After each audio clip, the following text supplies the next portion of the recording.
हमारे हाथ में जो ये फ़ोटो है, ये फ़ोटो नेहा की है और 2 दिन पहले इसी नेहा की संदिग्ध परिस्थितियों में उसकी ससुराल में मौत हो गई थी।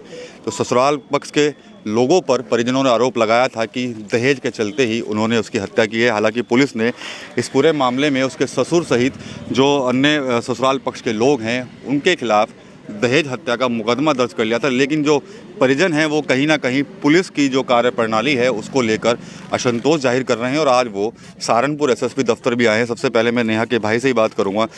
पुलिस ने तो मुकदमा दर्ज कर लिया है और एक गिरफ्तारी भी हो गई है, लेकिन अब क्या मांग है आप लोगों की? हमारी मांग ये है, जो आरोपी हैं जी उनको पकड़ना, उनको गिरफ्तार करने से सीओ साहब ने मना कर दी।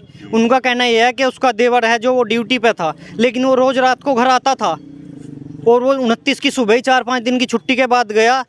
जब वो घर पे था उसने खाना भी नहीं खुद बनाया, मेरी बहन से लड़ के खाना खुद बना के खाया। हाँ जी, वो भी उसके साथ में लड़ा।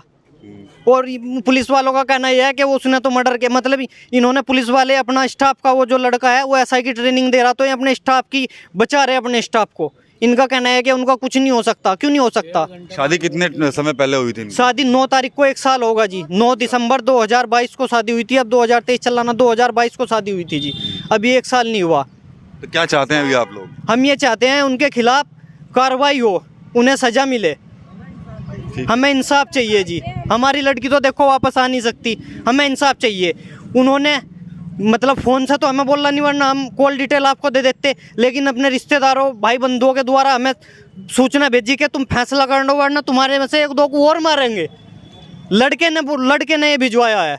अच्छा, आप थाने में गए हो तो थाने से आपको क्या कोई रिस्पॉन्स? थाने वालों ने तो, हम थाने में गए थे, वे बॉडी भी लेने नहीं आए। बॉडी भी हम खुद लेके आए, वे बॉडी भी लेने तक नहीं आए जी। बॉडी हम लेके आए, हमने अंतिम संस्कार किया, तीजा तेरहवीं का जो होता है वो किया, और वो शनिवार में लड़का यहाँ पर आया। हम शनिवार में ही वो कार्य करके थाने में पहुँचे। थाने में हमें बताया गया कि यहाँ पे कुछ नहीं होगा, तुम सीओ साहब के पास जाओ। सीओ साहब भी कुछ नहीं करने के लिए तैयार है। हम एसएसपी साहब के पास आए, एसएसपी साहब ने भी हमारी एप्लीकेशन देख के उस पर लिख दिया कि सीओ साहब के पास चले जाओ। हमने बोला सर आप सीओ साहब के पास कॉल करो, वे कार्रवाई करेंगे कुछ, कि नहीं तुम सीओ साहब के पास चले जाओ। एसएसपी साहब भी हमारी कुछ नहीं सुन रहे। एसएसपी साहब के पास वो जो एसआई की ट्रेनिंग दे रहा वो शनिवार में आके चला गया। अब हमें नहीं बोल पता उसने वो क्या बोल के गया यहाँ पे क्या नहीं। हम कल से पहले आ नहीं पाए, क्योंकि हमें तो अंतिम संस्कार भी करना था, अपनी लड़की की आत्मा की शांति के लिए अमन वगैरह भी कराना था, हमें तो सारे कार्य करने थे ना। ठीक है। आप क्या कहेंगे, क्या कुछ कार्रवाई होनी चाहिए? हमें इंसाफ मिलना चाहिए जी।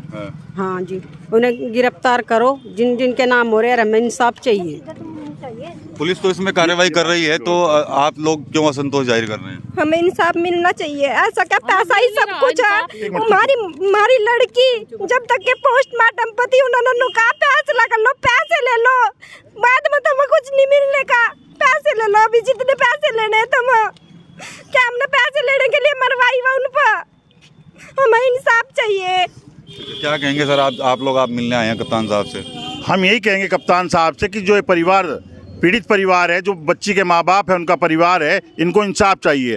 कहने के सीओ देवबंद कहीं ना कहीं लड़के पक्ष का कहीं ना कहीं उनका मदद करने का काम कर रहे हैं। मैं मानता हूं जब 100 नंबर पे उन्होंने फ़ोन किया, लड़की ने जब 100 नंबर पे फ़ोन किया और 10 मिनट पे 100 नंबर आ गया, तो ऐसे क्या 10 मिनट में फांसी लगाने का काम उस लड़की ने कर लिया? कोई भी इंसान अगर 100 नंबर पे फ़ोन करेगा तो फांसी नहीं लगाएगा।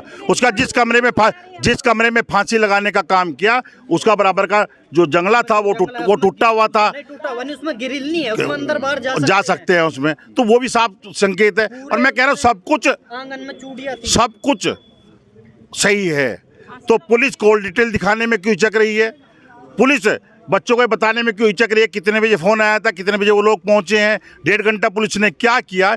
ये सब संबंध कहीं ना कहीं दर्शाता है कि कहीं ना कहीं गलती हो रही है। कप्तान साहब का अब तक का रिकॉर्ड है, जब से यहाँ आए हैं, कि सारे जितने भी गलतियाँ हुई हैं, मर्डर हुए हैं, दहेज वाले मसले हुए हैं, सबका खुलासा होने का काम हुआ है।